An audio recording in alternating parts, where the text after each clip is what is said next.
अस्सलाम वालेकुम नादरीन, सरेआम CID न्यूज़ चैनल के साथ मैं हूं आमना। एक अहम खबर से आपको आगाह करते जाएं। इमरान भगाओ मुल्क बचाओ एहतजाजी रैली निकाली गई।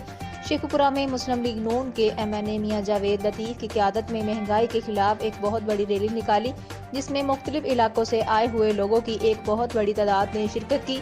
PP 136 कोऑर्डिनेटर मेजर हसन सरदार और मलिक नुमान डोगर की क़यादत में साहू की मलिया से हाजी अशरफ अंसारी, हमाद अंसारी, जमान अंसारी, इब्रार डोगर, आबद जानी, शरीफ डोगर, शकील अहमद, अफजल कुरैशी, राना आरफ, शमून मसीह, आदल भट्टी, फलक शेर रहमानी, अब्दुल रज़ाक, वहाब अंसारी और साबका कौंसलर राना रमजान ने बहुत सारे साथियों समेत रैली में शिरकत की। रैली से खिताब करते हुए सिटी MNA मियां जावेद लतीफ़ ने कहा, सिलेक्टेड वज़ीर आज़म ने गरीब आवाम से रोटी का नवाला तक छीन लिया है। हर चीज़ गरीब की पहुंच से दूर हो गई है। हर 15 दिन के बाद पेट्रोल की कीमतों में इजाफा होता है। 126 दिन का धरना देने वाले भी इसकी नाअहली की वजह से परेशान हो गए हैं।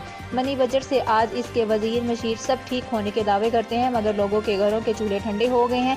बेरोजगारी की वजह से आए रोज डकैतियां हो रही हैं। बिजली के बिल, गैस के बिल आते हैं मगर गैस नहीं आती। सिटी MNA मियां जावेद लतीफ़ की इस रैली में एक अनोखी बात देखने को आई।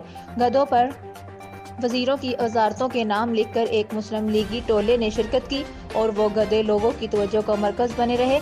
मियां जावेद लतीफ़ ने रैली में शिरकत करने वाले हर तबके के लोगों का शुक्रिया अदा किया और शेखुपुरा के लोगों को खुशखबरी दी कि चंद हफ्तों में मियां नवाज शरीफ वापस आ रहे हैं। मुस्लिम लीग के बब्बर शेरो, आपने किसी की कॉल का इंतजार नहीं करना, अपने कायद का इस्तकबाल करने के लिए अपने अपने साथियों समेत निकलना है। इस मौका पर मियां जावेद लतीफ़ की बात का जवाब देते हुए मियां नवाज शरीफ जिंदाबाद के नारे लगाना शुरू कर दिए। आखिर में सिटी MNA मियां जावेद लतीफ़, अंजुमन ताजरान के सदर मियां ज़िशान, परवेज शानी का, मलिक डालू का, शेख बग्गा का, इश्तियाक अहमद डोगर का और सोशल मीडिया वर्करों का शुक्रिया अदा किया। पाकिस्तान जिंदाबाद का नारा लगाया।